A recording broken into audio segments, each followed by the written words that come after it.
The Belgian Malinois hit the pavement like a falling tree, and Sienna Vautour nearly drove over him. Her headlights caught him at the last possible second, a dark shape crumpling across the center line of the Tarsis logging road, paws scrabbling against wet asphalt as he went down. Sienna stomped the brakes of her Jeep. The tires howled. The vehicle fishtailed on the slick surface before lurching to a hard stop less than 2 meters from the dog's head. For a moment, she just sat there, with her hands locked on the wheel and her heart battering her ribs, listening to the rain hammer the roof. She should have been home an hour ago. Her shift at the Gold River Emergency Medical Station had bled past midnight. A logging accident, a cardiac call, the usual chaos of a small Vancouver Island town running on skeleton staff. Her nephew Nate was asleep at her cabin 7 kilometers up this road, in the care of her neighbor's daughter. Sienna had promised herself a hot shower and 6 hours of unconsciousness. Instead, she was stepping out into a November rainstorm on a logging road that hadn't seen another car in 4 hours. She grabbed the flashlight from her kit bag and walked toward the shape on the road. What she'd expected, a deer badly injured that she'd have to call the ministry about. What she found instead stopped her mid-step. The dog was enormous, a Belgian Malinois, maybe 40 kilograms of lean muscle, lying on his side in the pooling rain. His coat was dark with blood and mud, but it was the vest that made Sienna's throat tighten. Strapped across his chest and shoulders was a heavy tactical harness in matte black, reinforced at the joints with ballistic plating. No civilian branding, no rescue tags, only a series of alphanumeric codes stamped into the nylon webbing near the collar, K9BR04, and stitched below that, almost too small to read in the rain. Classer use, return to base. "Hey," Sienna said softly, crouching. "Hey, buddy." The dog opened his eyes. They were gold brown, the color of maple syrup, and they found her face immediately. He didn't growl, he didn't flinch. He looked at her with the steady, exhausted recognition of someone who had been waiting for help and had almost given up on it arriving. She found the wound on his right flank, a neat, devastating puncture that had gone through the muscle clean and exited just below the ribcage without catching the organs. She knew what it was. She'd seen the entry profile a dozen times in her paramedic training. That was a rifle shot, high caliber, recent. Sienna pressed her gloved hand against the exit wound. The dog whined once, low and short, and then went still, letting her work. "You're trained," she murmured. It wasn't a question. "You're trained, and someone shot you." She got him into the back of her Jeep, with a combination of careful lifting and the kind of desperate, adrenaline-fueled strength she'd once used to drag a 200-pound logger out of a ditch.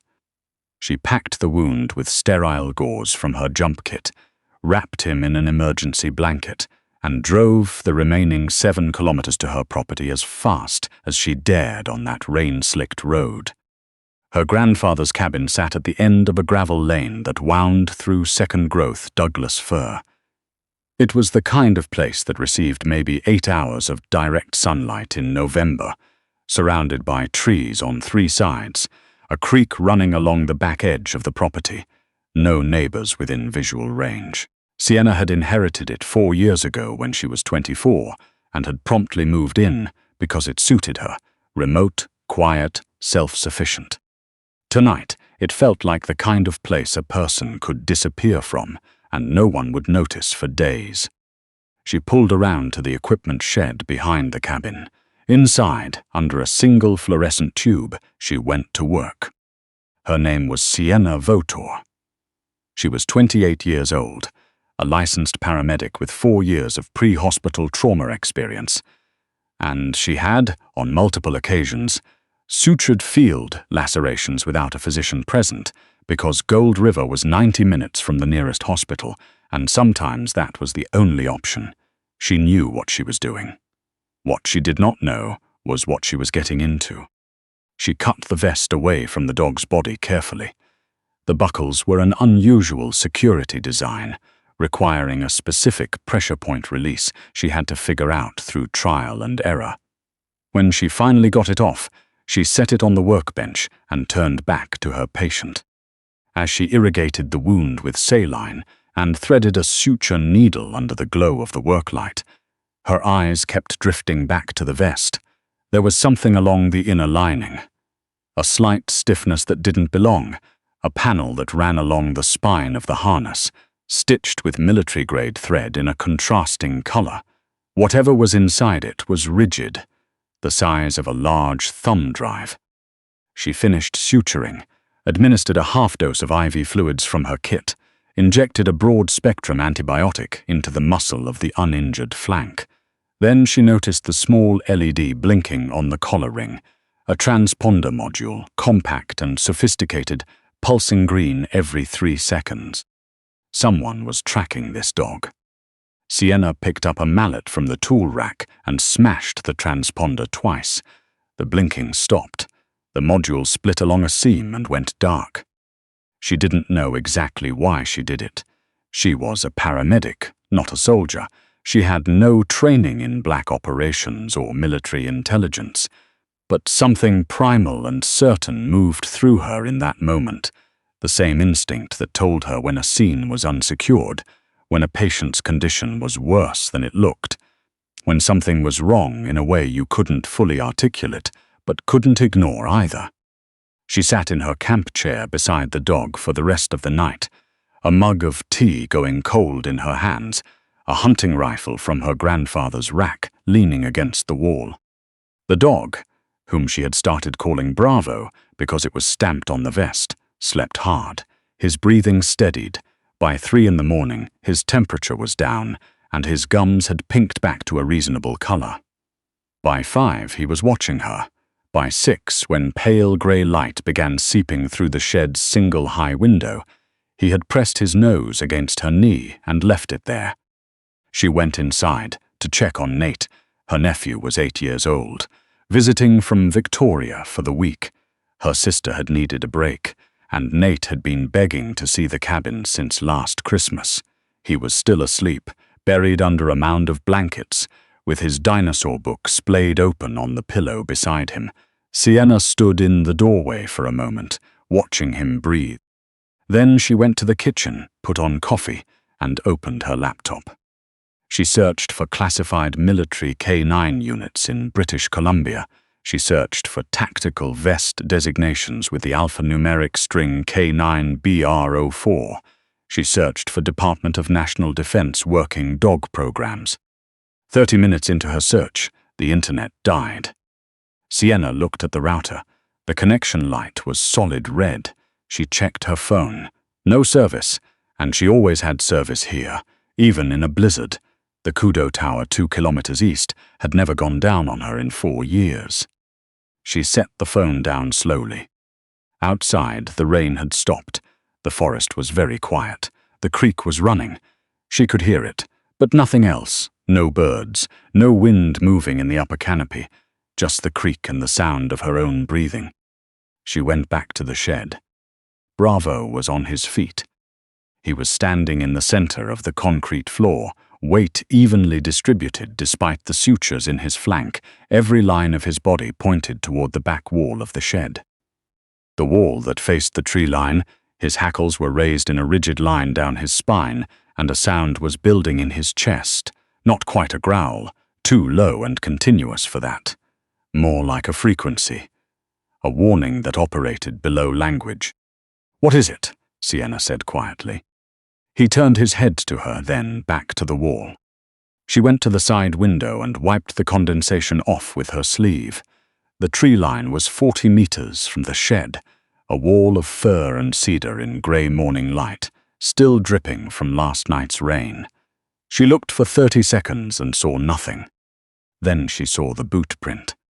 It was pressed into the soft mud at the base of the nearest cedar, deep and rectangular, military pattern sole. Fresh, the edges hadn't blurred yet, less than an hour old.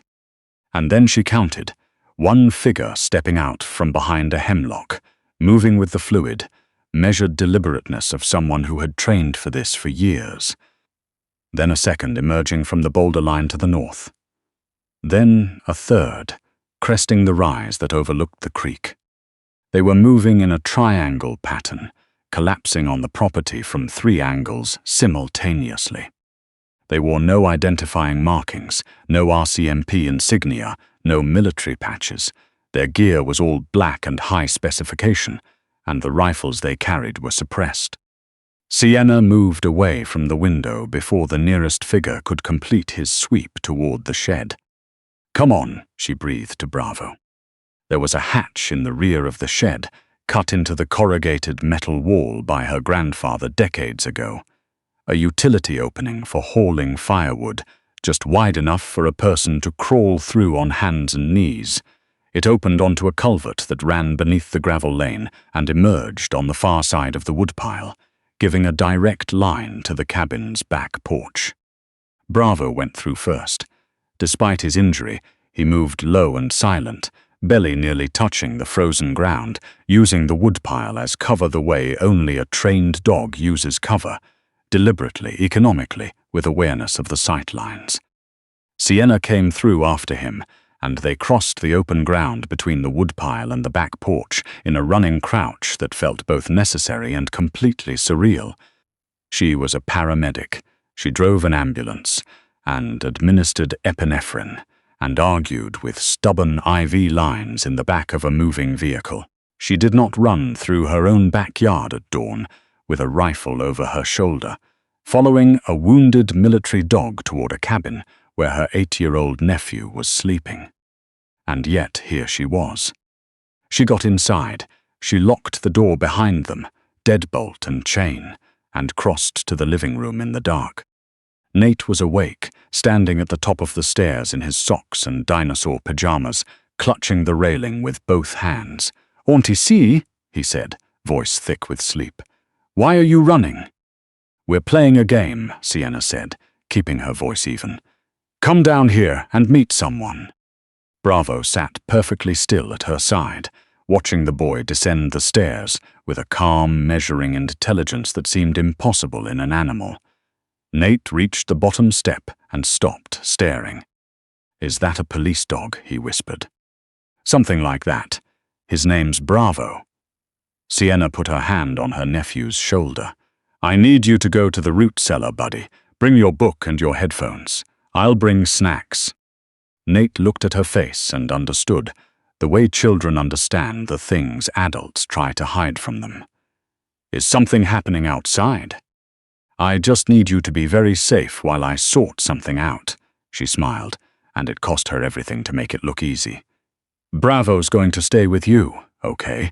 He knows how to keep people safe."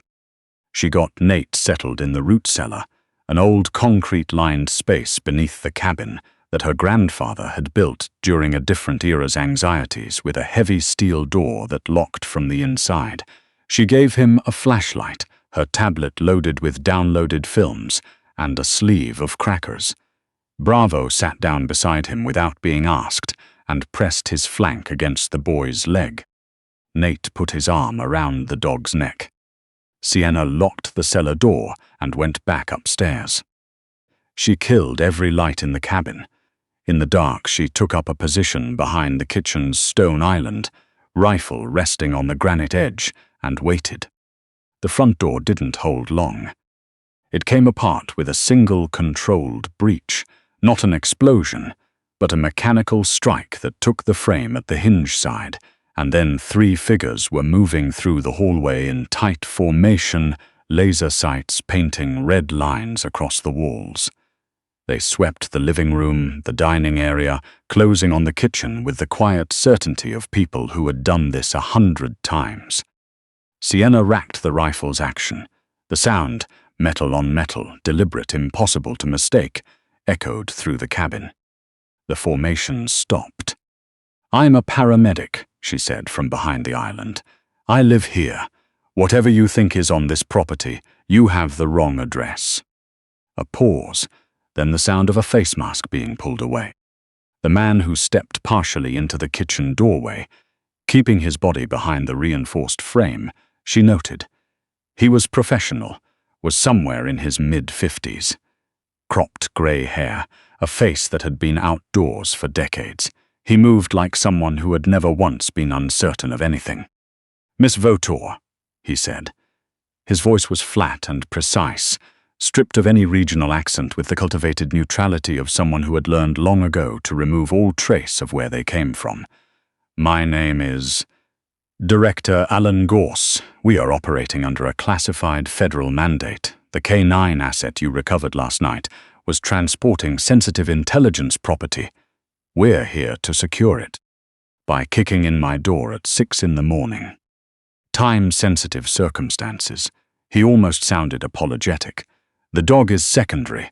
What is highly relevant is an encrypted data drive contained within his tactical harness. We need that drive, and we need it now. Tell us where you put the vest and we walk away." From below, nothing. Nate and Bravo silent. Sienna's mind ran the timeline back. She'd left the vest on the workbench in the shed. She'd carried Bravo to the cabin without the vest. If Gorse's people had swept the property and hadn't found the drive, then either they'd missed the shed, unlikely, given how thoroughly they'd moved, or the drive was somewhere she hadn't thought to look. The collar ring. She'd left the collar on Bravo, the collar she'd carried into the root cellar with the dog. And from Gorse's stillness when she didn't immediately answer, she understood something else. He knew that too. His eyes moved almost involuntarily toward the basement door. "There's nothing in the vest," Sienna said, because it was true. Gorse went very still. "The child," he said very quietly, more to himself than to her. There was no warmth in it, no regret. Only calculation, the sound of a man doing arithmetic about what he was willing to do and arriving at an answer. That was when Sienna stood up from behind the island. She didn't raise the rifle. She stood up straight in the half-dark of her kitchen and looked at Director Gorse across the space between them. "I need you to hear me," she said. "There is a child in this house. Whatever you think you're protecting, whoever sent you to recover that drive, none of it is worth what happens next if you take one more step toward that basement door." Mrs. Vautour. "I called the RCMP," she said, 4 hours ago, before your people jammed the tower." A long silence settled over the kitchen. And then, from outside, distant at first, then filling the valley like a physical presence, the unmistakable downbeat of helicopter rotors, more than one, flying fast and low, following the creek line in from the coast. Gorse moved to the window, his jaw tightened. "Director," said one of the operators from the hallway, voice clipped. "We have inbound air. Multiple contacts, east and north, RCMP livery, ERT by the profile." "Ground element coming up the logging road," said a second voice. 4 vehicles, CSIS markings on the lead unit." The rotor noise built until it rattled the window frames in their casings.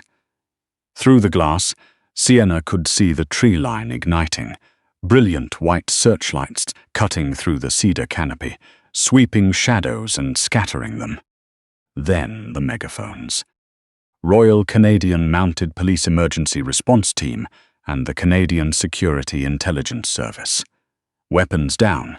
Exit through the front door with hands clearly visible. The property is fully surrounded. Gorse turned from the window. His face had rearranged itself. Not defeat exactly, but the cold moment when a person finishes calculating and finds the math no longer works in their favor. He raised his rifle. The basement door opened.